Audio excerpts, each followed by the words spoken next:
वो निर्मंड के पास वाली पहाड़ियों का सीन है। बरसात होने के जस्ट बाद में इस तरह की सुंदर सीनरी दिखती है।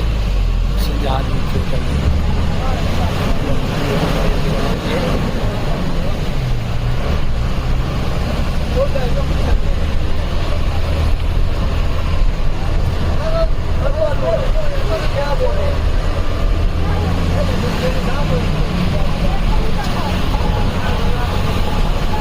बागीपुर बस स्टैंड, बागीपुर पुलिया।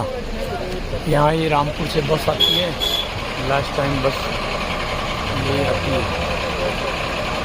बादल टू बादल, निर्मंड, बागीपुर, रामपुर, बांदल। और अब हम उतरे हैं, बड़े शुभ समय उतरते हैं तो 5:30 शाम के टाइम। यहाँ का नज़ारा अलग है। और ये पुल पे पिछली बार इतनी बारिश आई थी कि पुल बह गया था। ये है बागीपुर पुल। अब यहाँ से श्रीखंड की यात्रा है, वो एक तरह से पैदल ही की जाए तो भी कोई कम नहीं है। भोलेनाथ इधर बहुत ऊपर को रखे हैं। भारत की सबसे कठिन यात्राएं है। उन यात्राओं में भारत की सबसे कठिन यात्रा जो है ना, उस यात्रा का नाम है श्रीखंड महादेव। पंच के क्लास में से एक यात्रा है जहाँ हम कल सुबह चलेंगे। जय भोलेनाथ।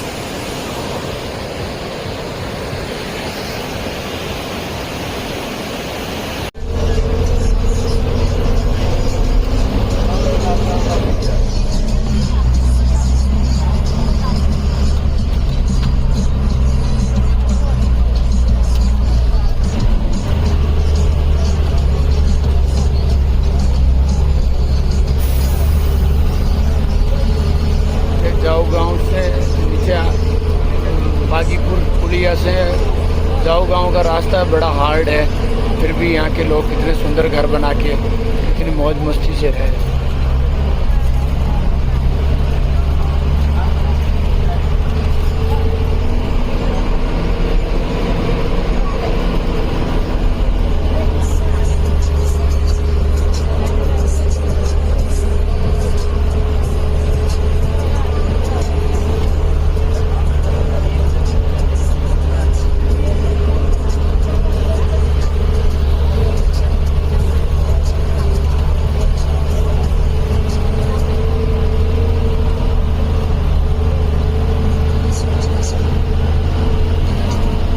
देखो हम ये थाचड़ू से काली घाट वाली चढ़ाई पे चढ़ रहे हैं।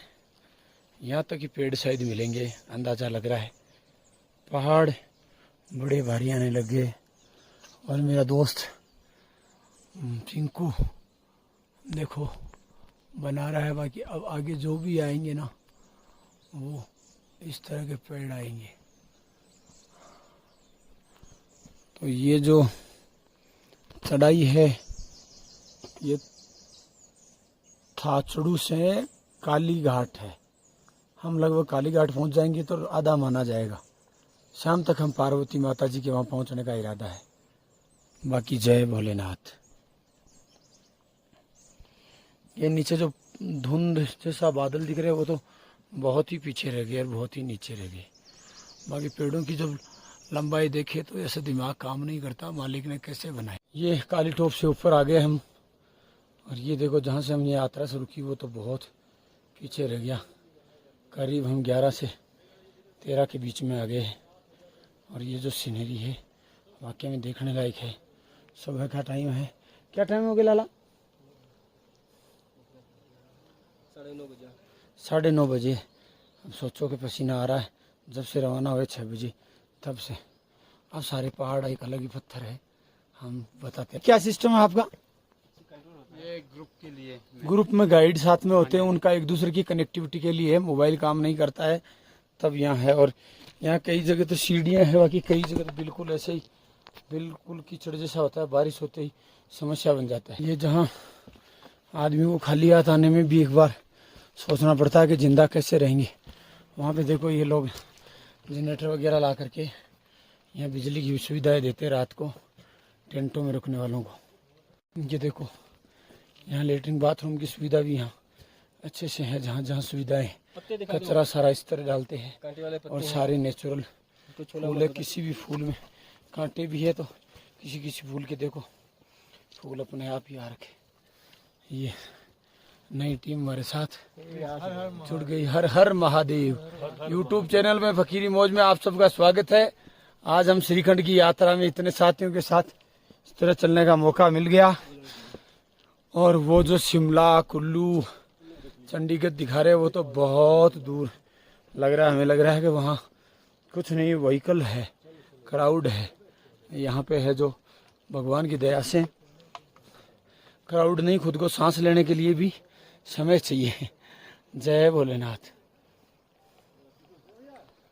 अब कभी भी बारिश आ सकती है, मौसम ऐसा बन रखा है। हमने स्नान किया है, भोलेनाथ की दया से हमने यहाँ बर्फ़ के पानी से नहा लिया है झरने में।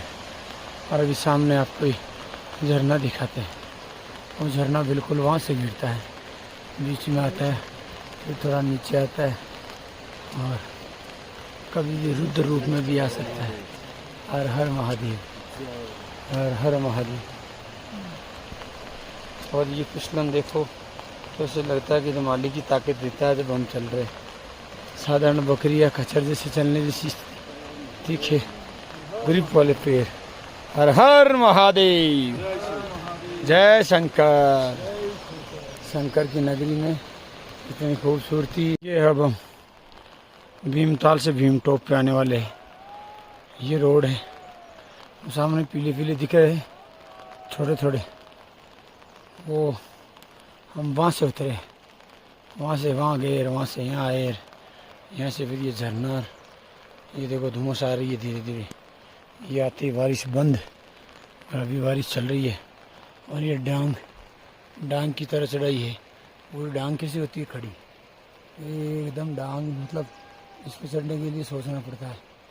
और ये इससे रास्ता है तो सोचना और विचार करना दोनों मेरे तो दिमाग से बाहर हो रही है। पर अब मैं तो करूँ तो क्या करूँ, क्यों मालिक का बुलावा आया है, भोले ने तुझे बुलाया है। ऊपर देखो धुमस, बर्फ की पहाड़ियाँ, और ये देखो कैसे गुब्बार आ रहा है दबा के। भोलेनाथ, आज हम यहाँ आ गए हैं भीम द्वार। और यहाँ हर मौसम, हाँ आज ही पहुँचे महाराज, ऐसे समझो आप। आज तो कल गए थे पर महादेव जी ने परमिशन नहीं दी तो हम आज जैसे ही मान के चले। यहाँ हमारे को रानीवाड़े वाले देवासी साहब मिल गए, डॉक्टर साहब है जो कोई सेवा से आए हैं। विश्व मानव रूहानी केंद्र से है नवानगर। यहाँ सारी दवाई ववाई की व्यवस्था अच्छी सी है। और हम खुद चढ़े तो यूँ पसीना आ गया। और इनकी सारी सेवाएं संस्था की तरफ से हैं। मानव सेवा आश्रम की अच्छी सुविधा है, सब अच्छे बैठे हैं। और यहाँ तो बहुत मज़ा आता है, पर जो ऊपर आ जाते हैं ना थोड़ा तो मज़ा भूल जाते हैं, जीने की सोचते हैं।